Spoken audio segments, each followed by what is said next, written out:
침묵을 지켜오던 북한이 관영 매체를 통해 12.3 비상계엄에 대해 첫 반응을 내놨습니다. 드디어 북한 주민들마저 한국의 상황을 알게 되었습니다.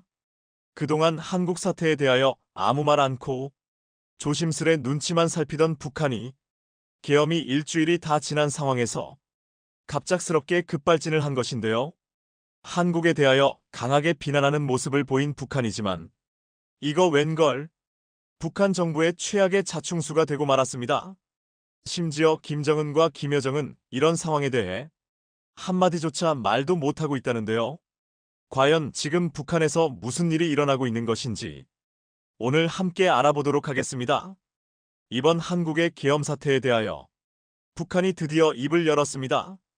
여기 보시면 북한 12월 3일 비상계엄 사태 첫 보도 괴뢰한국 아비규환 이런 식으로 항상 하다시피 한국에 대하여 굉장히 안 좋은 글을 이렇게 깨서 보냈습니다. 뭐 여기까지는 우리가 딱 예상한 대로 움직인 북한인데요. 그동안 무슨 일만 터졌다 하면 한국을 향해 입에 담기 힘든 욕설을 섞어 비난했던 북한이라 이상할 것은 없습니다. 그래서 뭐라고 얘기했는지 간단하게 살펴보면 조선중앙통신은 심각한 통치위기, 탄핵위기에 처한 윤석열 괴뢰가 불의의 비상계엄령을 선포했다. 파쇼 독재의 총칼을 국민에게 세슴없이 내내는 충격적인 사건이 일어나 온 괴뢰 한국 땅을 아비규환으로 만들어 놓았다. 괴뢰라는 단어가 사방팔방에 쓰이고 있죠. 그리고 파쇼 독재, 깡패물이 이런 식으로 한국에 대하여 지옥처럼 이렇게 묘사해 놓은 모양이에요. 그런데 이런 북한 언론의 발표는 기존과는 조금 다른 특이한 점이 있습니다. 바로 이 날짜 부분에서 주목해 볼 필요가 있는데요. 우리 계엄이 터진 날은 12월 3일이었습니다. 그런데 이 북한이 아무리 늦어도 4일쯤에는 입장을 발표하는 게 우리가 아는 통상적인 북한의 반응이지 않습니까?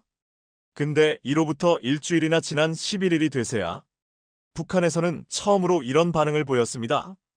굉장히 이상하죠? 뭔가 그동안의 반응과 다른 모습이니 우리에겐 상당히 이질적인 것은 분명합니다. 그런데 이렇게 험담을 일삼는 북한은 이 기사를 내보내고 오히려 북한 사회를 더욱 혼란으로 가져가는 실수를 둔 꼴이 되었습니다. 여기 제목 보시면 비상계엄, 북한 매체는 조용 주민들은 발 빠른 소식 이렇게 8일날 올라왔던 뉴스인데요. 아직 북한에서 이 계엄에 대해서 언론에서 이야기하지 않았던 시점이죠. 근데 이때 이미 사람들은 다 알고 있었대요. 북한 사람들은. 그리고 이 사실을 듣고 굉장히 신선한 충격을 받고 있었다. 이렇게 기사가 나와 있습니다. 이게 북한에서도 우리의 계엄령은 그냥 평범한 소식이 아니기 때문에 상당히 많은 북한 주민들이 관심을 가지고 소문이 빠르게 퍼졌다는데요. 여기 아래의 기사 부분을 보시면 어떤 내용이 있냐? 북한 내부에서는 중국으로 가는 화교나 무역 일꾼들이 한국의 계엄 사태 소식을 주민들에게 전하면서 이 소식이 빠르게 퍼지고 있다라고 자유아시아 방송이 보도했다. 이게 화교나 무역 일꾼들이 중국에서 소식을 듣고 북한 사람들에게 당국 발표 전에 미리 알려주었기 때문에 북한 내부에 있는 사람들도 이 사실을 거의 다 알고 있었다고 합니다. 근데 계속 보면 북한 사람들 반응이 상당히 재미있어요. 주민들 속에 남한의 계엄령 소식이 퍼지고 있다. 남한 대통령이 계엄령을 선포했다. 몇 시간 뒤 해제했다는 내용이 큰 화제가 되고 있다. 그런데 중국을 자주 드나드는 이웃으로부터 계엄 관련 이야기를 들었다는 소식통은 주민들은 그동안 당에서 선전한 대로 남한 사회가 계엄령을 선포할 정도로 복잡했다는 것을 알게 됐다. 하지만 대통령이 선포한 계엄령이 국회의 반대로 해제되었다는 소식은 많은 주민에게 신선한 충격을 주고 있다. 여기서는 상상도 못할 일이다. 원수님의 한마디가 법 위에 존재하는 여기서는 반기를 든 모든 사람이 아마 총살이나 무기형에 처해졌을 것이다. 그렇기 때문에 계엄령 소식을 듣고 남한에 대한 주민들의 동경심이 한층 높아진 분위기다. 남한 사회가 여러 가지 의견으로 나뉘어도 대통령의 뜻을 거부할 수 있고 대통령은 한번 선포한 계엄령을 해제할 수 있다는 것이 놀랍다. 이거 굉장히 충격적이죠? 계엄령 자체만으로도 놀라운 일인데 북한 주민들이 느끼기에는 이거에 대해 반기를 들고 국민들이 시위를 하고 국회도 계엄에 대하여 반대 표결을 할 수 있다는 것 자체가 엄청난 충격인 것입니다. 저도 이 기사를 보고 아 맞다. 북한이 저렇게까지 폐쇄적이고 모든 것이 김정은의 말 한마디로 이루어지는 것이지 라는 생각이 드니 북한 사람들이 놀란 것은 당연할 수밖에 없었다. 이런 생각이 들었습니다. 그러니 이에 정식 언론 발표 전부터 북한 사람들이 이미 다 알고 있었고 한국의 민주적인 사회에 대하여 동경을 가지고 있는 상황에서 실제 북한 언론들도 계엄에 대하여 언급하니 북한 사회의 동요는 지금 이때보다 더욱 더 커진 상황입니다. 그래서 북한 전문가들은 북한 내부 주민들 사이에서 파장이 상당하다. 어떻게 시민들이 국가 원수를 향해 자유롭게 의견을 낼 수 있는지에 대해 상당한 토론이 오가는 상황이고 북한 주민들의 내부 분열 조짐도 포착되고 있다라면서 북한이 이번 개혁을 통해 한국의 실상을 더욱 소상히 알고 자유민주주의를 더욱 바라게 되었다. 라는 소식이 전해지고 있습니다. 그리고 이게 지금 북한 내부에서 이미 계엄 관련 소식들이 전해지다 보니까 이게 신문에는 어쩔 수 없이 한국의 계엄 사태에 대해 보도하지 않을 수가 없었던 북한 고위층들일 텐데요.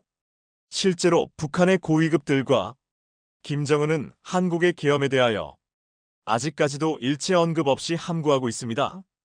이거 공개한 기사 내용에서도 북한 고위층들의 의견이나 말은 눈을 씻고 찾아봐도 없는데요.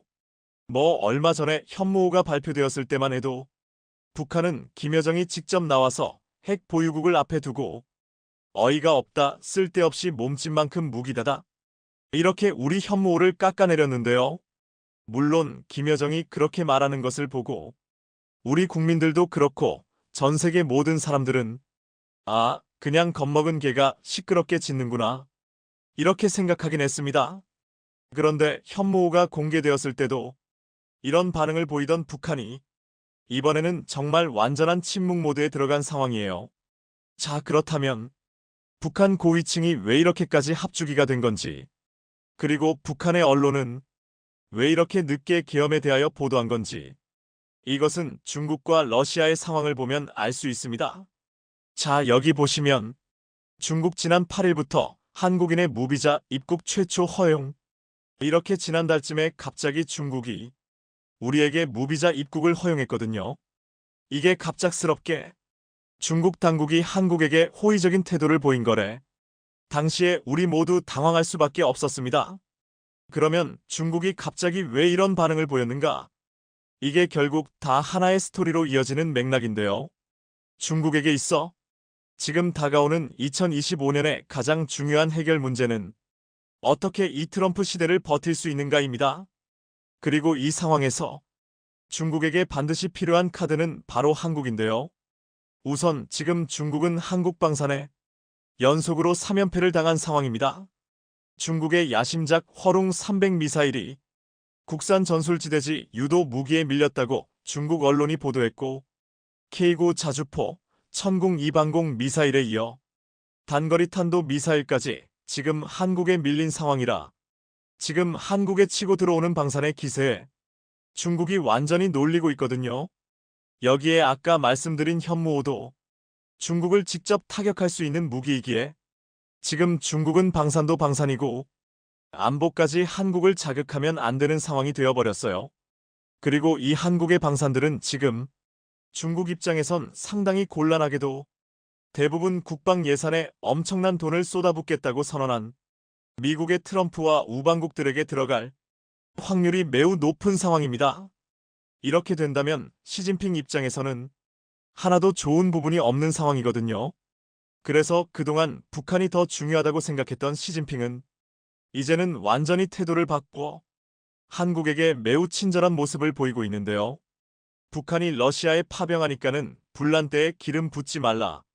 막 이러면서 쓴소리를 아끼지 않으면서 이번 계엄 상황이 터진 한국에는 여러 나라들 중에 가장 먼저 성명을 발표하며 한국은 안정적인 국가다 신뢰할 수 있다. 우리에게 가장 우호적인 메시지를 낸 것이 중국입니다. 실제로 중국 군사 전문가들도 입을 모아 한국을 자극하는 것이 아니라 동반 성장의 대상으로 설정하는 게 앞으로 중국의 10년의 향방을 결정할 수 있을 것이다. 멀리 있는 미국을 이기기 위해선 가까이 있는 한국에게 최선을 다해야 한다. 비록 계엄이라는 문제가 터졌다고 해도 한국은 기초 체력이 아주 강한 나라다. 이 정도 일은 빠른 시일 내에 해결할 수 있는 부분이다. 라며 한국과 끊임없는 소통과 교류를 해야 한다 밝혔습니다. 자, 중국이 그럼 이런 입장인데 김정은이나 김여정이 한국에 대하여 비판하는 상황을 그대로 두고 볼 수 있을까요? 절대 그럴 수가 없겠죠. 아마 중국의 고위층들은 북한의 김정은에게 이번 계엄에 대하여 입장을 내지 말라고 언급했을 확률이 매우 높은 상황인 것입니다. 또 여기서 끝나는 게 아니죠. 러시아도 북한에게 중국과 비슷한 명령을 내렸을 확률이 매우 높은데요. 우선 지금 살펴봐야 하는 게 현재 러시아는 최근 북한이랑 전략적 포괄적 동반자 관계를 지난 6개월 동안 논의 끝에 세명했습니다. 그런데 이게 기가 막힌 게 12월 4일부터 실효성이 발휘되는 조약인데 계엄이 12월 3일에 터져버린 것입니다. 그런데 이 북한과 맺은 조약이 군사동맹이나 다를 바가 없는 상황이라 북한이 하는 도발 하나에 러시아도 같이 휘말릴 수 있게 되어버린 거예요. 심지어 지금 러우 전쟁 때문에 러시아의 모든 병력은 전부 서쪽 국경으로 가 있죠. 그런데 만약 한국의 사태 때문에 북한이 도발을 해서 문제가 발생한다? 러시아 입장에서는 지금 안 그래도 힘든데 최악의 사태가 발생하게 되는 거죠. 그리고 이제 여기에 더해 러시아는 트럼프 시대가 도래한 뒤에는 포스트 러우 전쟁 시대를 준비해야 되는 상황이 오는 것이 당연합니다. 여기서 최근 들어 러시아 경제 전문가들이 러시아의 경제와 사회 시스템 복구에는 한국이 상당히 중요한 키카드가 될 것이라고 입을 모아 언급하고 있는데요. 러시아 모스크바 경제정책연구소에 따르면 이번 전쟁이 끝난 뒤 러시아에 심각한 위해를 가하지 않은 국가들과는 모두 관계를 회복하고 전후 피해 복구에 힘을 쏟아야 한다. 그 중에서도 한국의 모범적인 사례를 보고 많은 논의를 해야 할 것이다. 한국은 한국전쟁 이후 빠른 속도로 국가를 정상화시켰으며 이러한 역사는 한국인들의 DNA에 빠른 회복력을 각인시켰다. 우크라이나가 파괴한 모든 시설과 경제 기반에 대하여서도 한국은 훌륭한 도움이 될 수 있을 것이다. 라며 이런 식으로 러시아가 전쟁이 마친 뒤에도 한국이 꼭 필요한 상황임은 물론이고 지금 전쟁 중에 북한의 헛발질이 러시아의 전장에 큰 타격을 줄 수 있다는 것을 알아 북한에게 아무것도 하지 말라고 했을 확률이 매우 높은 상황입니다. 그러니 북한 입장에서는 형님 둘이 모두 한국에 대하여 가만히 있고 사고치지 말라고 하니 김여정의 입이 아무리 근질거려도 참을 수밖에 없는 상황이죠. 그리고 직접 북한에게 이야기를 하진 않았지만 북한이 딱 보기에도 지금의 미국 상황도 고려했을 때 한국의 이번 계엄 사태의 한마디 얹지 않는 게 낫다고 판단했을 것입니다. 여기 제목 보시면 트럼프 2기에서 대사직 중요한 나라에 한국도 포함된다. 이거는 12월 10일 날 계엄이 선포된 뒤에 나온 기사입니다. 자, 미국 입장에서는 당연한 것이 한국의 정치 상황과 상관없이 한국이 가지고 있는 방산과 조선업은 현재 미국에게 있어 가장 부족한 부분들을 채워줄 수 있는 담비 같은 역할을 할 수 있습니다. 그리고 그 모든 것을 가진 나라가 바로 한국이라는 것입니다. 이런 모든 것들을 보았을 때 북한이 제 아무리 정신이 나갔더라도 도저히 나댈 수 없는 상황인 게 정은이와 여정이가 합주기가 될 수밖에 없었던 가장 큰 이유인데요. 현재 이렇게 한국이 중국, 러시아, 미국 등 해외에서 가장 크고 영향력 있는 나라들에게 굉장한 파워를 끼치는 상황에 해외 네티즌들의 반응이 상당히 뜨겁습니다. 그 중에서도 한국의 로비가 전 세계적으로 일본을 압도하고 있는 것에 일본 네티즌들이 다양한 반응을 내보냈고 얼마 전 대만의 반도체 회사 TSMC가 차세대 그룹인 공정에서 세계 1위로 자부하던 일본 기업을 택하지 않고 한국 기업과 계약을 체결해서 일본에 큰 충격을 안겼습니다. 더구나 이 계약이 차세대 반도체 후공정 기술로 확인되자 이 기술에서만큼은 세계 1위라 자신했던 일본 기업 디스코는 크게 당황한 모습이었습니다.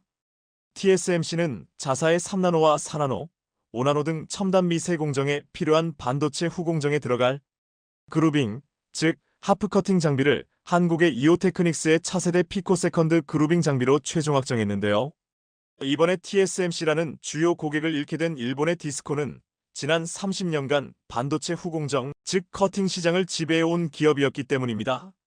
디스코는 다이아몬드 휠 시장과 차세대 레이저 커팅 시장을 선도하던 기업이었는데 이번에 반도체 차세대 그루빙 장비에서 한국의 이오테크닉스의 고배를 마셨으니 앞으로 삼성전자 등 다른 반도체 회사 공급전에서도 고전이 예상됩니다. 그런데 TSMC가 반도체 후공정 기업을 일본에서 한국으로 바꾸기로 마음먹은 이유가 더 놀랍습니다.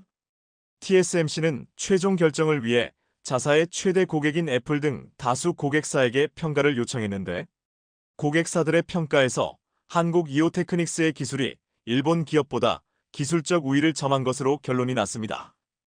최근 반도체 후공정은 파티클과의 전쟁이라고 할 정도로 더 정밀한 레이저 장비가 요구돼 왔는데요. TSMC가 한국 이오테크닉스 그루빙을 사용하기로 결정함에 따라 한국은 이제 차세대 어드밴스 패키징 영역에서 세계 표준의 위치까지 넘볼 수 있게 됐습니다. 이번 결정은 일본에 상당한 충격으로 다가왔습니다. 일본의 반도체 산업은 멸망했지만 반도체 소재, 부품, 장비는 세계 최고라고 자부해오고 있었습니다. 하지만 이제 이마저도 한국의 야금야금 자리를 뺏기고 있는 것인데요. 또한 일본은 최근 미국과 맞먹는 세계 2대 반도체 강국이었던 30년 전의 영광을 되찾겠다며 반도체에 막대한 세금을 쏟아붓고 있었고 특히 대만 TSMC에게 막대한 보조금을 주면서까지 반도체 공장을 유치하기 위해 자존심을 다 버렸습니다. 그런데 TSMC가 일본이 아닌 한국 기업을 선택했으니 그 충격은 상상 이상일 것으로 예상됩니다. 일본은 자신들의 가장 큰 약점이 세계적 수탁 생산 즉 파운드리 공장이 없는 것이라고 생각합니다. 그래서 이뤄진 게 바로 파운드리 업체인 TSMC의 일본 이바라키현 연구법인 건립 프로젝트였습니다. 이 역시 일본 정부가 자존심을 접고 달려들어 이뤄낸 성과였습니다. 일본 경산성은 이미 지난 2019년 TSMC에 러브콜을 보냈으나 한 차례 실패하고 재수 끝에 유치한 것인데요. 문제는 일본 정부가 이바라키현 스쿠바시에 설립될 TSMC의 첨단 패키징 R&D 기지에 들어가는 총 사업비 3,700억 원 중 절반을 지원하기로 했을 정도로 반도체에 있어서는 철저히 대만에 의리되어 있다는 점입니다. 일본과 대만은 겉으로는 협력 관계를 맺고 있지만 사실 복잡한 내부 사정을 가지고 있습니다. 지난 2021년 일본의 국방백서가 공개되자 대만은 다소 불편하다는 입장이었습니다. 일본이 매년 발간하는 방위백서에 대만 관련 내용이 처음으로 명기되어 있었기 때문입니다. 이후 일본은 2022년 국방백서에도 대만을 명기했습니다. 일본 방위성은 중국이 대만 인근 해상에서 군사활동을 활발히 하고 있다며 대만을 둘러싼 정세의 안정은 일본의 안전 보장은 물론 국제사회의 안정에도 중요하다는 내용을 방위백서에 넣었습니다. 얼핏 보면 일반적인 이야기 같지만 이 내용은 일본이 유사시 대만 문제에 개입할 수 있는 단초를 마련해 놓은 것이었습니다. 미국과 중국이 대만을 두고 전쟁을 벌일 경우 대만을 보호하겠다는 명목으로 군사적인 활동을 펼칠 수 있음을 시사한 겁니다. 일본이 대만 문제에 신경을 쓰는 것은 일본 오키나와와 대만의 거리가 110km밖에 되지 않을 정도로 가까워 만약 중국이 대만을 수복하면 일본의 안보에 심각한 영향을 미칠 수 있기 때문입니다. 경제적으로도 대만은 일본 경제를 발전시키는데 필요한 반도체의 주요 생산지이며 대만 남쪽의 루손 해협은 일본이 해외에 의존하는 원유의 중요한 운송로입니다. 이 같은 지정학적 조건의 미중 갈등이 고조됨에 따라 일본은 사상 처음으로 국방백서에서 대만을 언급한 것인데요. 하지만 과거 대만은 일본의 식민 지배를 받았습니다. 분명 독립을 했는데 또다시 일본이 자신들의 영토에 군사적인 영향력을 행사하겠다는 소식이 들리자 대만 일부 언론들은 불쾌하다는 반응을 보였습니다. 실제로 최근 반도체 강국이 되어 위상이 달라진 대만은 일본을 교묘하게 이용하는 형국입니다. 일본 정부가 약 1,200억 원 규모의 재정을 지원한 TSMC의 스쿠바 R&D 센터 건립에 대해 일본 내에서도 일본이 이러다 호구로 전락할 수 있다는 비난이 거셌습니다. 이 연구센터에서 개발된 기술의 지적재산권과 관련해 정작 일본 정부의 접근이 어렵다는 것이 밝혀졌기 때문입니다. 최악의 경우 일본 정부의 보조금을 받은 TSMC가 이득만 챙기고 반도체 산업 부흥을 노리는 일본에게는 아무런 도움이 되지 않은 채 떠날 수도 있다는 우려까지 제기되는 실정입니다. 가령 스쿠바에 위치한 TSMC의 R&D 센터에서 혁신적인 공정 기술이 개발됐을 경우 일본 정부나 현지 기업들에 전혀 이를 알리지 않고 그대로 대만에 가져갈 수 있는 시스템인 것으로 알려졌기 때문입니다. 이와 함께 구마모토 지역에 설립하고 있는 TSMC의 생산단지에 대한 효용성 논란도 커지고 있습니다. 일본은 반도체 부흥을 위해 이 공장에 무려 4조 5천억 원에 달하는 보조금을 쏟아붓기로 결정했지만 일각에서는 TSMC가 일본 내 반도체 인재를 빨아들이는 블랙홀 역할을 해 오히려 일본 기업의 활동이 위축될 거란 비판도 제기되고 있는 실정입니다. 더구나 대만은 일본과 가까운 것 같으면서도 대규모 인프라 사업은 한국과 함께하며 한국과 투자와 협력을 확대해가는 모습을 보이고 있습니다. 특히 해상풍력 분야에 막대한 투자를 하고 있는 대만에서 최근 한국 기업들의 수주가 잇따르고 있습니다. 얼마 전 LS전선이 대만에서 수주한 해저 케이블 계약 금액은 9천억 원에 달했습니다. LS전선은 대만전력공사 TPC가 서부 해상에 건설하는 풍력단지에 1,100억 원대 해저 케이블을 공급하게 되었는데요. 지난해 12월 LS전선이 대만 하이롱 해상풍력단지에 약 2천억 원 규모의 해저 케이블 공급 계약을 맺은 지 3개월 만에 또다시 1,100억 원대 계약을 따낸 겁니다. 이를 통해 LS전선은 대만의 1차 해상풍력단지 건설 사업 8개 프로젝트의 해저 케이블 공급권을 모두 휩쓸어버렸고 한국의 초고압 직류송전 케이블의 인기가 높아지면서 K전선이 대만 앞바다에 쫙 깔린다는 말이 나올 정도였습니다. 총 공사비 1조 8천억 원이 드는 대만 타오 위안국제공항 제3터미널 공사를 수주한 업체도 한국 업체였습니다. 삼성물산은 대만 종합건설사인 RSEA 엔지니어링과 컨소시엄을 구성해 타오 위안국제공항 제3터미널 공사를 수주했는데 이 프로젝트는 대규모 지붕 철골 트러스 및 비정형 천장 공사 등으로 인해 고난도 공사로 손꼽히는 공사였습니다. 특히 이 프로젝트는 기존의 제1, 2터미널 운영 중 간섭 사항까지 고려해야 하기 때문에 높은 기술 역량을 요구하는 것이었고 아무나 할 수 없는 것이었는데 삼성물산은 국내외 다수의 공항 시공 경험을 바탕으로 공항공사의 강자로 자리매김하고 있기 때문에 하이테크 현장에서 축적된 기술력을 인정받아 수주에 성공한 것이었습니다. 그리고 작년 말 대만은 한국과 2014년부터 협의해온 이중과세 방지제도 협정에 최종 서명했습니다. 국내 기업이 대만에 투자에 수익을 냈을 때 한국이나 대만 중 한 곳에만 세금을 내도록 하는 내용의 한국-대만 간 이중과세 방지 약정이 도입된 것입니다. 이로써 양국 기업의 상호 투자가 대폭 늘어나는 것은 물론 교역량은 더욱 늘어날 것으로 예상됩니다. 한국은 현재 총 94개국과 이중과세 방지 협정을 맺고 있지만 대만과는 지금까지 이 같은 과세 협정이 없었습니다. 그래서 지금까지는 대만에 투자한 국내 기업들이 현지에서 발생한 소득에 대해 두 나라에 모두 세금을 내야 했지만 앞으로는 한 나라에서만 내면 되기 때문에 훨씬 부담이 줄어 신규 투자가 늘 것으로 기대하고 있는데요. 한국과 대만 간 이중과세가 해소됨에 따라 특히 한국의 반도체 섬유 게임 업계는 크게 환호했습니다. 대만으로 수출이 더 늘어날 것으로 예상되기 때문입니다. 이처럼 대만과 한국이 밀착하고 있는 가운데 일본이 그나마 자신 있어 하던 반도체 소재, 부품, 장비 분야 그 중에서도 핵심적인 반도체 후공정을 일본 기업이 아닌 한국 업체에게 맡기기로 하자 일본은 엄청난 충격을 받은 모양새입니다. 얼마 전 중국의 세계적인 전기차 배터리 기업 CATL은 혁신적인 배터리를 개발했다고 발표해 업계의 주목을 끌었습니다. CATL은 자신들이 새 LFP 배터리 신싱을 올해 안에 양산할 예정이며 이 혁신적인 배터리는 10분 충전으로 400km를 달릴 수 있고 완전 충전은 15분, 최대 주행거리는 700km라고 발표했습니다. 이게 정말 사실이라면 중국 배터리 업계가 한국 배터리 3사를 앞서갈 게임 체인저를 개발한 것이나 다름없었습니다. CATL은 이 신제품을 내년 1분기에 글로벌 시장에 내놓을 계획이라고 밝혔는데요. 그런데 이상하게 시장의 반응은 싸늘했습니다. 그동안 CATL의 배터리 성능 조작이 자주 있어 왔기 때문인지 이번 배터리도 실제로 나와봐야 믿지 발표만으로는 100% 신뢰하기 어렵다는 반응을 보인 겁니다. 중국의 전기차 시장은 완성차 분야의 BYD, 배터리 분야의 CATL이 전 세계 시장에서 점유율을 높이며 승승장구해온 게 사실입니다. 올해 상반기에도 BYD는 전 세계 전기차 128만 7천 대를 인도하며 점유율 1위를 차지했습니다. 이렇게 보면 BYD가 중국을 전 세계 전기차 시장 1위 국가로 만든 킹메이커 같지만 사실 그 반대입니다.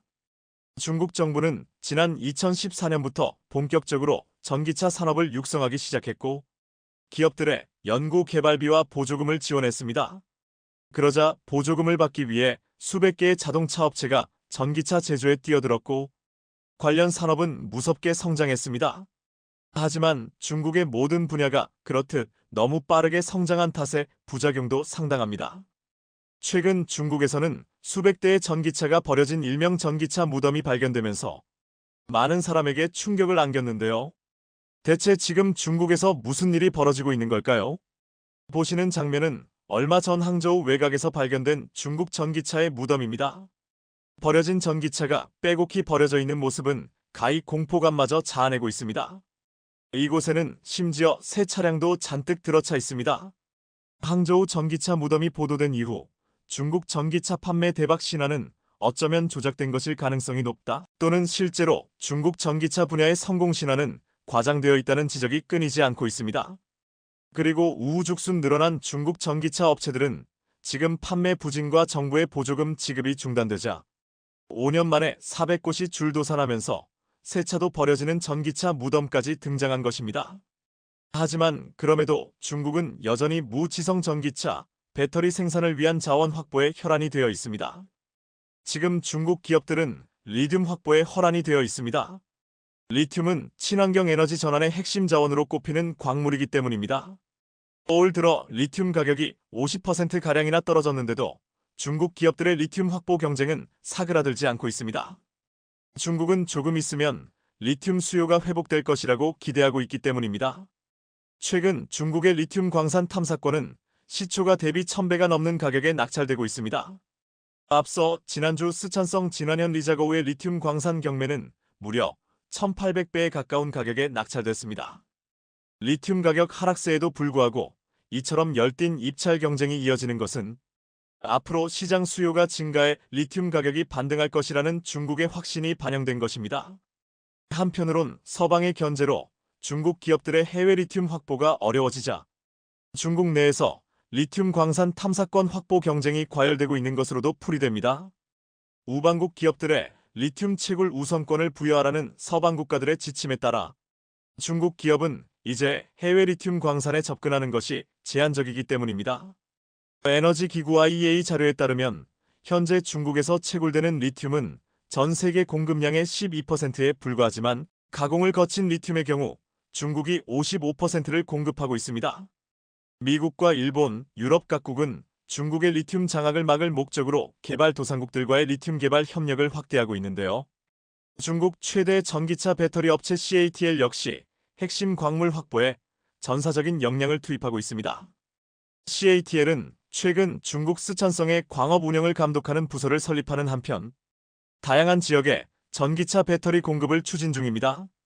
그런데 중국과 광물 확보 전쟁을 벌이고 있는 한국이 최근 엄청난 승리를 거두어 한국 배터리 업계의 전망을 밝게 하고 있습니다. 최근 현대자동차 그룹은 전기차에서 중국의 자원을 아예 지워버리는 시도를 하고 있습니다. 그리고 현대차는 심지어 배터리를 자체 생산하겠다는 선언까지 했습니다. 현대자동차 그룹이 중국 의존도가 절대적인 히토류 원료로 쓰지 않는 전기차 모터 개발에 나섰습니다. 히토류는 전기차 모터 제작에 들어가는 필수 소재이지만 조달 물량을 대부분 중국에서 들여오다 보니 국제 정세의 영향을 크게 받습니다. 따라서 전 세계적으로 탈중국을 위한 탈이토류 선언이 이어지고 있는데요. 글로벌 완성차 기업 중에서 현대차 그룹의 행보가 눈에 띄게 혁신적입니다. 현대차는 히토류 연구 자석을 전혀 사용하지 않는 권선형 회전자 동기 모터 WRSM을 개발 중이라고 밝혔습니다. 대부분의 완성차 업체들은 전기차의 심장으로 불리는 구동 모터의 네오디뮴계 연구 자석을 사용합니다. 모터의 회전자에는 네오디뮴계 연구 자석을 두고 회전자 주위엔 코일을 감아 만든 전자석을 배치해 모터를 돌리는 연구 자석 동기 모터 PMSM 방식입니다. 네오디뮴은 강한 자성을 띠는 물질로 여기에 미량의 디스프로슘 터뷴을 섞으면 섭씨 200도 고온에서도 자성을 유지하기 때문입니다. 그런데 이번에 현대차 그룹이 개발에 나서고 있는 신형 모터는 회전자 부분에 연구 자석 대신 전자석이 들어갑니다. 한마디로 네오디뮴 디스프로숨 터뷴과 같은 히토류를 사용하지 않는 모터인 셈입니다. 현대차 그룹이 히토류 없는 전기차 모터 개발에 나선 것은 최근 중국산 네오디뮴 수입량이 크게 늘었기 때문인데요. 전 세계 네오디뮴 시장에서 중국은 채굴의 58%, 재련의 90%를 담당합니다. 따라서 국내에 들어오는 연구 자석의 87.9%는 중국산입니다. 현재 중국 정부는 미국의 반도체 수출 규제에 대한 맞대응으로 히토류 자석 수출 금지 카드를 검토하고 있는데요. 중국이 수출을 제한할 경우 대대적으로 전기차 전환을 추진하고 있는 전 세계 완성차 업체들은 직격탄을 맞게 됩니다. 그래서 BMW, 테슬라 등도 히토류 없는 모터 개발을 추진 중인데요. 현대가 히토류 없는 전기차 모터 개발에 나섬에 따라 이제 중국이 히토류를 무기로 완성차 업체의 갑으로 군림하는 날도 얼마 남지 않은 듯합니다. 다만 아직까지는 현대의 전기차 모터가 수명이 짧고 에너지 손실이 많아 히토류 자석을 이용한 기존 모터보다 비효율적이라는 평가를 받지만 현대차 그룹은 곧 이 문제를 극복하고 탈히토류를 달성한 것으로 보입니다. 한편 테슬라 역시 산화철의 금속 원소를 혼합해 만든 페라이트를 연구 자석으로 활용한 모터를 개발 중인데요. 이렇게 현대와 테슬라가 전기차에 사용되는 신형 모터 개발에 뛰어들었으니 이제 곧 시장은 연구 자석 동기 모터에서 다양한 종류의 탈히토류 모터로 변화할 것이란 게 업계의 전망입니다. 이 시기에 현대차가 먼저냐, 테슬라가 먼저냐, 어느 회사가 탈히토류를 달성하면서도 기존 모터보다 에너지 손실이 적은 모터를 만들어내느냐에 따라 전기차 기술 주도권의 향방이 결정될 것입니다. 더구나 최근 현대차가 테슬라처럼 직접 배터리 제작에 나섰습니다. 현대차는 내부적으로 오래전부터 배터리 제작 프로젝트를 세우고 차근차근 준비해왔는데 그 첫 산물이 최근에 나왔습니다. 새로 나온 산타페 하이브리드 모델에 현대차의 자체 제작 배터리가 탑재한 것입니다. 신형 산타페 하이브리드에는 1.6T 하이브리드 엔진을 탑재하고 있고 배터리는 기술 내재화를 통해 자체 개발한 신규 배터리를 탑재했습니다. 그럼 완성차 업체인 현대가 왜 배터리까지 직접 만드는 것일까요? 통상 배터리는 친환경차 가격의 약 35%를 차지합니다. 그만큼 완성차 업체에서 직접 배터리를 제작, 생산하면 가격 경쟁력을 확보할 수 있습니다. 물론 자사 차량 플랫폼에 최적화된 배터리를 만들 수 있다는 장점도 있습니다. 실제로 현대차뿐 아니라 글로벌 완성차 업체들도 배터리 직접 제작에 나서는 추세입니다. 폭스바겐의 경우 지난해 배터리 자회사 부분 파워코피 OWERCO를 설립했고 오는 2030년까지 유럽에 240기가와트 CGWH 규모의 배터리 생산 공장 6곳을 세울 예정입니다. 배터리를 만들어 다른 회사에 팔겠다고도 했습니다. 전기차 시장이 급속도로 커지고 있는 만큼 배터리 기술력이 있느냐 없느냐에 따라 앞으로 완성차 업체들의 성패를 가늠할 중요한 요소가 될 것입니다. 현대차 그룹이 추진하고 있는 궁극적 목표는 반도체와 배터리입니다. 반도체 생산 시설 구축에는 막대한 비용이 투입돼야 하기 때문에 직접 생산을 하기보다는 반도체 설계에 방점을 찍고 있습니다. 반면 배터리는 직접 생산이 가능합니다. 이미 현대모비스가 배터리 셀 패킹 기술 등 배터리 관련 기술을 확보하고 있는 만큼 현대차 그룹이 배터리 셀 기술만 확보한다면 충분히 가능한 시나리오입니다. 현대차 그룹의 배터리 셀 기술을 활용해 이를 현대모비스가 패킹하고 BMS 등을 장착해 모듈화하면 됩니다. 현대차 그룹이 배터리 셀 기술 확보에 전력 투구하고 있는 것도 이 때문입니다. 현대가 에너지 손실이 적은 탈 히토류 전기차 모터를 개발하고 반도체 설계까지 할 수 있게 된다면 더 이상 중국 업체들은 글로벌 전기차 시장의 상위 랭킹을 차지할 수 없게 될 것입니다. 최근 중국이 한국 때문에 깜짝 놀라 뒤집어질 만한 일이 생겼다고 합니다. 다름 아닌 한국이 중국 해상 광구에서 원유 생산을 시작하면서 중국의 원유가 다 털리고 있기 때문인데요. 이런 상황에 중국은 엄청난 분노를 폭발했지만 정작 아무것도 할 수 없어 한국이 원유를 다 가져가도 속수무책이라고 하는데 어떤 상황이 펼쳐지고 있는지 자세히 알아보겠습니다. 지난 1983년 국내 민간기업 최초로 해외 자원개발 사업에 뛰어든 SK가 40여 년 만에 엄청난 대형 사고를 쳤습니다. 최근 SK이노베이션의 자원개발 자회사인 SK여스온이 무자원 산유국 꿈을 이뤄낸 건데요. 관련 업계에 따르면 SK여스온은 지난 2015년부터 참여한 남중국해 해상 광구 사업에서 본격적으로 원유 생산을 시작했다고 알려왔습니다. 이는 SK이노베이션이 남중국해 광구에서 탐사를 시작한 지 8년 만에 원유 생산에 성공한 것으로 탐사부터 개발, 생산까지 해낸 첫 사례로 꼽힙니다. 통상 자원 개발 프로젝트 성공률이 10% 미만에 불과하다는 점을 고려하면 이 같은 성과는 이례적이라는 평가입니다.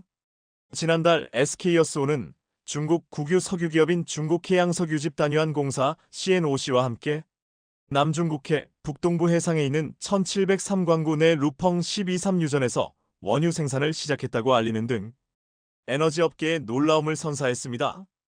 중국 선전시에서 300km 떨어진 이 광구는 서울 여의도 면적의 15배에 달하며 일일 생산량은 석유 생산 정점을 기준으로 약 29,500배럴로 추산됩니다. 이는 국내 하루 석유 소비량의 1%를 넘는 규모로 이곳에서 생산한 원유는 중국 내수 시장에 판매되는데 시장 상황에 따라 수출하거나 국내에도 도입될 수도 있습니다. 해당 사업은 CNOC가 60%, SK여스온이 40% 지분을 갖고 있는 것으로 알려졌는데 정유업계에 따르면 최대 생산량을 추산하면 앞으로 SK여스온이 연간 4천억 원의 매출을 올리게 될 거란 전망입니다.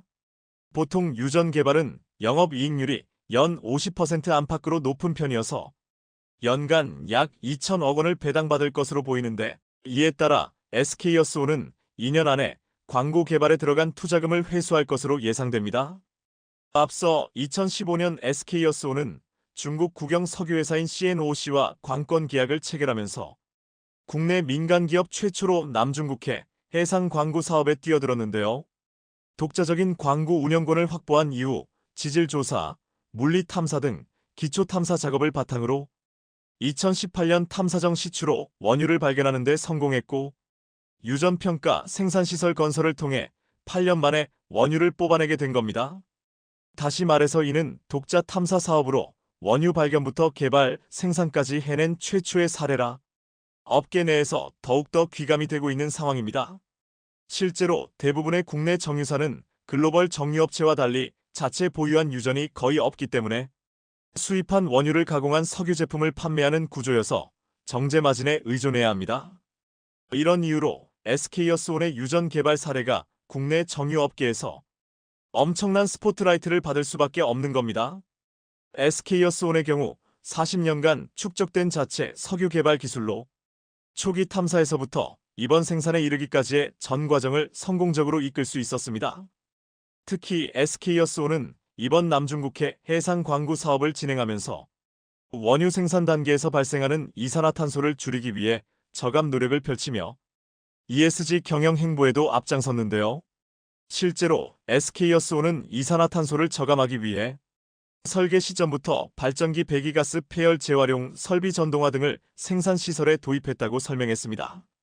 그런데 사실 SK이노베이션의 석유개발 사업 자회사인 SK여스온은 출범 때부터 석유개발과 친환경 두 개의 축을 중심으로 탄소 중립 회사로 거듭나겠다는 큰 포부를 안고 출발했었습니다.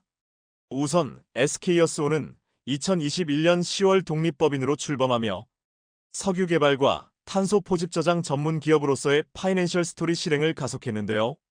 친환경 영역에서도 성과가 나타나고 있는데 탄소 감축을 위해 원유 생산 과정에서 이산화탄소를 저감하고 발생한 이산화탄소를 지중해 영구히 저장하는 방법을 시도하고 있는 상황입니다.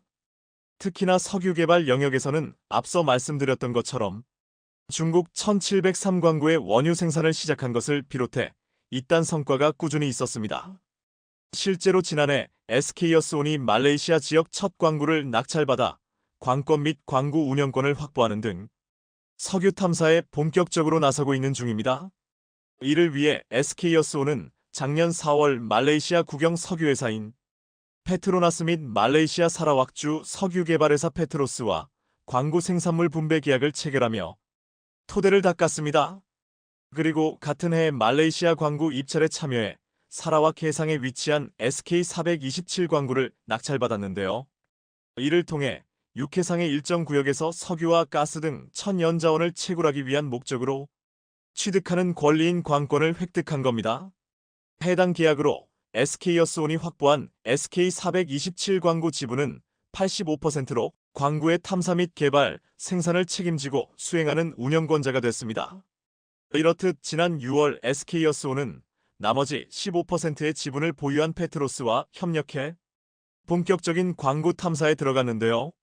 석유 개발 사업이 보통 수년의 시간이 걸리는 만큼 SK에어스온의 말레이시아 광구 개발의 관전 포인트 역시 주변 석유 매장량과 천의 수심이 될 것으로 보입니다. 인접한 곳에서 석유가 발견된 사례가 있다면 새로운 광구에서도 석유가 발견될 확률이 높은 상황으로 기대를 걸어도 좋을 것 같습니다. 실제로 427 광구는 사라왁 천해에 있는데 이 지역에서는 2020년 한 해에만 18억 배럴에 달하는 규모의 매장량이 확인됐었습니다. 코트라에 따르면 말레이시아의 석유 확인 매장량은 아시아에서 세 번째로 천연가스 확인 매장량은 다섯 번째로 많은데 주요 매장지는 말레이반도 2곳, 사라왁 1곳, 사바 3곳 등 총 6곳으로 알려졌습니다. 아직 개발의 극초기 단계이기 때문에 현재까지 알려진 건 아무것도 없지만 주변에 석유 개발 사례가 있어 전 세계 기업이 많이 진출해 있는 만큼 좋은 소식이 들려올 것 같습니다. 여기에 더해 SK에어스온은 2025년에 베트남 남부 쿠오롱 분지의 1505 광구 원유 생산을 시작할 것으로 보이는데요. 관련 업계에 따르면 베트남 유전 개발을 위해 현재 SK에어스온은 베트남 정부로부터 개발 승인을 받는 절차를 밟고 있는 것으로 알려졌습니다. 이렇게 속도를 낼 수 있던 건 앞서 2007년 SK이노베이션이 베트남 정부와 블록 채굴권 계약을 체결했기 때문으로 당시 SK는 베트남 1505 블록을 탐사하던 중 원유를 발견했다고 밝혔었습니다. 그런데 사실 SK에어스온의 이런 굵직한 성과들은 대를 이은 엄청나게 값진 노력의 결과로 볼 수 있습니다. 관련 업계에 따르면 최종현 선대회장이 무자원 산유국 프로젝트를 내걸며 SK그룹은 1983년 국내 민간기업 최초로 해외 자원 개발에 나섰기 때문입니다. 과거 당찬 포부로 인도네시아 아프리카 광구 개발에 참여했지만 성과를 내지 못하는 등 실패를 거듭하기도 했지만 SK는 여기에 굴하지 않았었습니다. 이런 노력으로 현재 SK에어스온은 8개 국가에서 10개 광구 및 4개의 LNG 프로젝트에 참여하거나 관리하고 있는데 10개 광구의 생산량은 1일 약 5만 2천 배럴에 이릅니다. 그리고 이렇게 마침내 대한민국도 원유 탐사부터 개발, 생산까지 실제 경험을 모두 확보하게 된 겁니다. 그런데 최근 다시 한동안 잊혀졌던 7광구에 대한 얘기들이 흘러나오고 있는 상황인데요. 제7광구 정식 명칭은 대한민국 제7광구 석유가스전으로 제주도 남단 약 8만 2천 킬로미터 면적의 마른 목골 해저 대지를 의미합니다. 미 에너지관리청에 따르면 남한 전체 면적의 약 80%에 이르는 광활한 해저 대지에는 최대 약 1000억 배럴의 석유 자원이 매장돼 있을 것으로 추정되고 있습니다. 같은 기준의 조사에서 공식적으로 산유국인 미국과 러시아의 석유 매장량이 각각 약 800억 배럴, 약 390억 배럴 수준으로 추산된 것과 비교하면 제7광구의 경제적 가치는 어마어마합니다. 그런데 안타깝게도 해당 지역에 대한 영유권은 한국, 일본, 중국 등 세계 국가의 이해관계가 복잡하게 얽혀 있습니다. 지난 1970년 6월 박정희 정부는 해저광물자원개발법이라는 법안을 공포했는데요. 법으로 당시 대한민국 정부는 한반도 인근의 해역을 여러 개의 광구로 구분해 일대에 대한 영유권을 선언하고 자원을 확보할 거라는 사실을 알린 겁니다. 이는 대륙붕이 이어지는 연장선을 기준으로 영유권의 우선순위를 결정하는 국제법 판례에 따른 건데, 이에 따르면 한반도 인근 총 9개 광구는 대한민국이 영유권을 주장할 수 있는 곳입니다.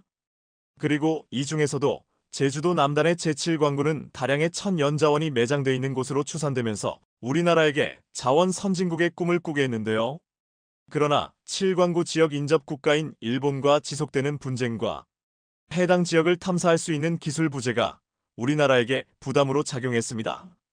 이에 1974년 일본과 한일 대륙붕 협정을 체결해 7광구 지역을 한일 공동개발구역으로 설정하고 향후 50년간 영유권 문제 논의를 보류하기로 했습니다. 협정은 1978년부터 발효됐는데 일본은 이미 1980년대 중반 여기에 손을 댔지만 7광구에 대한 한일 공동개발 협정이 몇 년 뒤 종료될 수 있다는 전망이 나오면서 더 늦기 전에 손을 써야 한다는 주장이 나온 겁니다.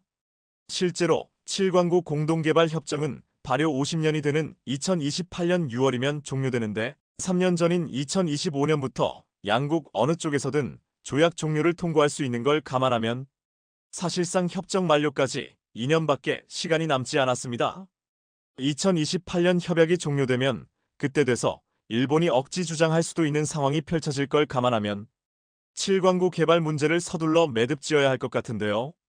그런데 현재 일본 말고도 중국도 7광구를 탐내고 있는 상황이라 중국이 가세하기 전에 일본과 결판내는 게 우리에게 가장 좋은 유리한 결론을 낼 수 있는 가능성이 있는 시나리오입니다. 협정 종료 후 중국이 7광구에 지분이 있다고 주장하며 인근에 해군을 배치하려 할 수도 있기 때문인데 그렇게 되면 상당히 골치 아파질 겁니다. 최근 들어 중국이 해상 유전 개발에 총력을 기울이기 시작한 만큼 중국의 심해 시추올인 움직임이 7광구에까지 손을 뻗치게 만들지 않도록 서둘러 만반의 준비를 다해야 할 것 같은데요. 한국은 이제 과거에 달리 우리의 것을 당당히 지킬 수 있는 외교력과 더불어 뛰어난 자원개발 기술력을 보유하고 있기 때문에 이번에는 다른 결과가 나올 것으로 보입니다. 우리 스스로 자원 선진국으로 거듭날 수 있는 중요한 기회를 꼭 잡길 바라겠습니다. 올해 개봉한 중국의 영화 장공지왕은 중국판 탑건 이른바 짭건으로 불린 영화입니다. 대략의 스토리는 미국의 F-35 전투기가 중국 선박을 위협하자 챙두 제-10으로 추격한 주인공 레이유는 적기를 무리하게 추격하다 기체 손상을 당합니다. 중국은 F-35에 대항하고자 챙두 제-20이라는 5세대 스텔스기를 개발했고 레이유는 이 기체의 조종사로 투입됩니다. 개발 시험용 훈련기 기체는 엔진 문제로 트러블이 발생하여 시험비행 조종사 팀이 추락으로 사망하고 레이유는 남아 프로그램을 완성하기로 다짐하는데요. 엔진을 탑재한 제-11이 새떼와 충돌해서 살아남고 이로써 기체가 양산될 수 있다는 것을 증명합니다. 이런 우여곡절 끝에 개발된 제-20 기체로 드론들을 격추시키고 F-35를 쫓아내어 중국 공군의 자존심을 세웁니다. 즉 중국의 제-20 전투기로 미국의 F-35를 쫓아낸다 이런 내용입니다. 한마디로 거의 판타지에 가까운 스토리를 가진 영화인데요. 이 영화는 개봉이 한 차례 미뤄졌는데 탑건이 매버릭이 높은 완성도로 흥행에 성공하자 장공지왕의 CG와 그래픽이 너무 허접해 재작업을 위해 개봉을 미뤘다는 이야기가 있습니다. 짝퉁이지만 중국이 개봉을 미루면서까지 정성을 들인 이유는 이 영화를 제작한 곳이 바로 중국 공군이기 때문입니다. 예상대로 이 영화는 중국 내에서만 흥행에 성공하며 집안잔치로 마무리를 짓게 됩니다. 그렇다면 중국의 최신형 스텔스기 제-20의 진짜 성능은 어느 정도일까요? 중국은 제-22, 미국의 F-22, F-35에 이어 전 세계에서 세 번째로 실전 배치된 5세대 전투기라며 상당히 자부심을 갖고 있지만 제-20이 어떻게 개발되었는지를 알면 그 실체를 파악할 수 있습니다. 제-20은 중국이 1990년대 개발을 시작해 2008년 이후 스촨성의 항공기 제조사인 청두 항공기공업그룹이 제조하는 5세대 전투기로 미국의 F-22와 F-35에 맞서기 위해 개발된 것입니다. 그런데 제-20은 중국이 미국의 스텔스 기술을 탈취해 카피한 전투기라는 오명이 있습니다.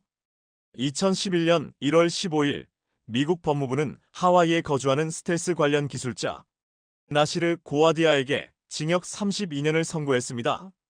고아디아는 방위산업체인 노스롭에서 스텔스 폭격기인 BEA 스피릿의 개발에 참여해 독특한 추진 시스템에 대한 연구를 해왔는데요. 미국 검찰은 고아디아가 6차례에 걸쳐 중국 본토를 방문해 중국 측의 테스트를 도와주거나 결과를 분석해주는 등의 방법으로 중국이 개발 중인 스텔스 순항 미사일의 배기 시스템에 도움을 줬다고 발표했습니다. 또한 미국 법무부는 고아디아가 체포 당시까지 중국 정부로부터 최소한 11만 달러, 1억 2천만 원을 받았다고 밝히면서 이외에도 기밀로 분류되던 BEA 폭격기 관련 정보를 넘겨주거나 돈 세탁, 탈루 등의 혐의에 대해서도 유죄가 인정되었다고 밝혔습니다. 전문가들은 중국의 제20도 이와 같은 경로를 통해서 미국의 스텔스 기술이 중국으로 유출되어 중국이 개발할 수 있었을 것이라고 추정합니다. 일각에서는 제20에 들어간 스텔스 기술은 옛날 격추된 적이 있었던 F-117의 잔해를 조사하여 제작되었다고 주장하기도 합니다. 한편으로는 방위산업 관련자나 군사 전문가들은 격추된 F-117의 기술이 유출되었을 가능성보다는 미그 MFI의 기술이 대부분 계승된 것이 지금의 제20일 것이라고 주장하기도 합니다. 결국 제20은 여기저기서 기술을 모아 카피한 전투기인데요. 수출 규제로 인해 레이더, 엔진 핵심 부품을 수급하지 못해 중국이 자체 개발로 선회하게 되면서 성능은 측정조차 불가능한 상황이라는 것이 정설입니다. 어쨌든 미국이 아시아 지역에 한국, 일본, 싱가포르를 중심으로 F-35 전투기 배치가 확대되자 중국은 작년 가을부터 제20 생산에 박차를 가하기 시작했습니다. 하지만 미국은 의외로 느긋했습니다. 얼마 전 케네스 월스바흐 미 태평양 공군 사령관은 심지어 이렇게 말했습니다. 제20은 이 시점에서 지배적인 DOMINATINATING 항공기가 되지 못한다. 한국을 비롯한 우방국들과의 고강도 훈련에 대응하지 못할 것으로 보이며 주변국들이 그것 때문에 밤잠을 설칠 정도의 성능은 아니다. 미국이 이렇게 평가절하를 해도 중국의 제20 띄우기는 여전히 시도되고 있습니다. 얼마 전 중국군은 제20에서 PL-10 공대공 미사일을 시험 발사하는 데 성공했다는 내용을 대대적으로 보도했습니다. 2019년에는 실패했는데 최근 성공했다고 자랑을 한 것인데요. 하지만 전문가들은 황당하다는 반응입니다. 전투기의 가장 기본적인 미사일 발사를 이제 성공했다고 밝혔기 때문입니다. 그간 중국군은 제20의 초도 비행에 성공했다고 여러 차례 밝혀왔는데 이제야 기본적인 미사일 발사에 성공했다고 하는 것은 결과적으로 제20이 지금까지 공대공 미사를 발사할 수 없는 전투기였다는 이야기가 되는 것이기 때문입니다. 즉, 다시 말해 지금도 미사일 발사를 안정적으로 하기는 어려운 실험 단계 수준이라는 이야기가 되는 것입니다. 그럼에도 중국은 성능을 개량하기 위해 연구에 매진하기보다는 양산에 초점을 맞추고 있습니다. 일단 많이 찍어내고 보자는 것입니다. 얼마 전 미국 싱크탱크 제임스타운 재단의 안드레아스 루프렛 연구원은 최근 출고된 중국 제20 전투기들의 기체 번호를 분석한 결과 이 전투기가 연평균 120대라는 엄청난 속도로 생산되고 있다고 지적했습니다. 이 이야기는 곧 제20의 연간 최대 생산 능력이 60에서 80여 대에 달한다는 뜻이고 2025년이면 제20의 수량이 500대를 넘어선다는 뜻입니다. 놀라운 수준의 속도전입니다. 반면 미국은 2023회계연도 예산으로 공군의 군해병대용 F-35 전투기 61대를 구매했는데요. 록히드 마틴이 한 해 생산할 수 있는 F-35는 153대이며 이 가운데 102대는 동맹국에 배정된 물량입니다. 다른 기종까지 합쳐도 미국이 2023회계연도 예산으로 새로 구입한 전투기는 대략 75대에 그쳤습니다. 즉 중국은 추정치를 보수적으로 적용해도 제20 단일 기종만으로도 미국의 전체 전투기 도입 숫자를 넘어선 것입니다. 제20 생산량이 이렇게 폭발적으로 증가한 이유는 중국이 그간 수입에 의존했던 엔진을 국산화하는 데 성공했기 때문입니다. 중국은 2020년 WS-10C 엔진을 올해부터는 WS-15 엔진을 제20에 탑재하기 시작했는데요. 성능을 대폭 개량한 엔진이 대량 생산되기 시작하자 제20 도입 속도도 크게 빨라진 것입니다. 따라서 중국이 현재 같은 속도로 제20을 찍어낼 경우 2025년 스텔스 전투기 보유량은 500대를 넘어서게 됩니다. 중국이 이렇게 전투기를 찍어내는 것은 곧 대만과의 전쟁을 염두에 둔 것이라는 전망이 우세한 가운데, 이 때문에 미국에서는 여야 막론하고 더 많은 국방비를 투자해 중국의 도전에 맞서야 한다는 주장이 이어지고 있습니다.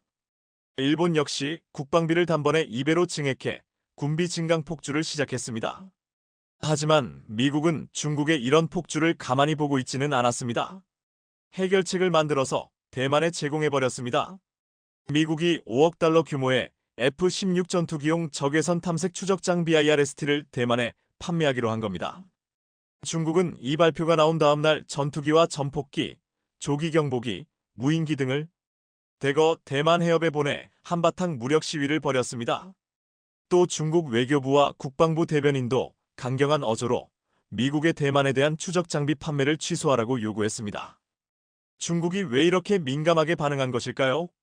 이유는 미국의 대만에 팔기로 한 장치, 즉 F-16에 장착되는 적외선 탐색 추정 장비가 중국 스텔스 전투기 J-20을 탐지할 수 있기 때문입니다. 중국은 그동안 수시로 J-20을 대만 해협에 출동시켰고 J-22 대만섬을 내려다보는 화면을 여러 차례 공개했습니다. 대만 방공 레이더가 J-20을 탐지할 수 없다는 점을 부각해 대만 공군의 사기를 꺾어놓겠다는 전술을 쓴 것입니다. 이에 대만 공군은 작년 11월 구형 F-16AB를 개량한 최신형 F-16V64대를 실전 배치했습니다. 그런데 이 전투기들이 미국으로부터 구매한 적외선 추적 장치를 장착하면 어떻게 될까요? 중국의 J-20이나 소형 무인기 등을 포착할 수 있고 유사시 중거리 공대공 미사일로 공격하는 것도 가능해집니다. 그렇게 되면 이제 지금처럼 J-22대만 방공망을 우롱하면서 숨바꼭질을 하기가 쉽지 않아지는 겁니다. 이러니 중국이 발끈하고 나선 것입니다.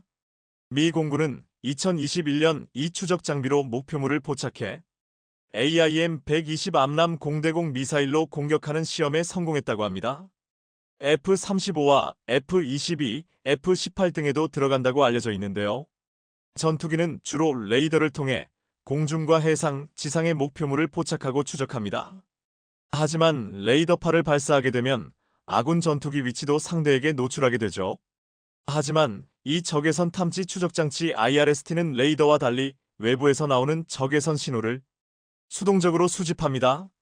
스스로 신호를 내보내지 않는 만큼 위치 추적 사실을 숨길 수 있죠. 또 레이더와 달리 전자전 교란에도 영향을 받지 않는다고 합니다. 스텔스기는 레이더에 노출되는 기체 면적을 최소화해 위치를 숨기지만 엔진 배기구 등에서 나오는 열까지 완전히 제거할 수는 없습니다. 이 엔진 배기열 등을 통해 상대편 전투기를 포착하는 장비가 바로 IRST인 것입니다. 미국이 대만에 제공할 것으로 예상되는 IRST-21은 탐지거리가 70에서 80km로 원거리에서 J-20을 포착해 공대공 미사일로 공격할 수 있다고 합니다. 미국은 사실 중국을 의식해 그동안 대만에 대한 최신 전투기와 장비 판매를 꺼려왔습니다. 워낙 군사력 차이가 큰 만큼 정면 대결을 하는 것보다 중국군의 대만 상륙 저지에 유용한 대한미사일 등 비대칭 무기를 대량 비축할 것을 권고해왔습니다. 그랬던 미국이 IRST를 공급하는 쪽으로 입장을 바꾼 건 유사시 대만 공군 전력을 최대한 활용하겠다는 의도로 보입니다. 이번 무기 판매는 2021년 조 바이든 대통령 취임 이후 1첫 번째입니다.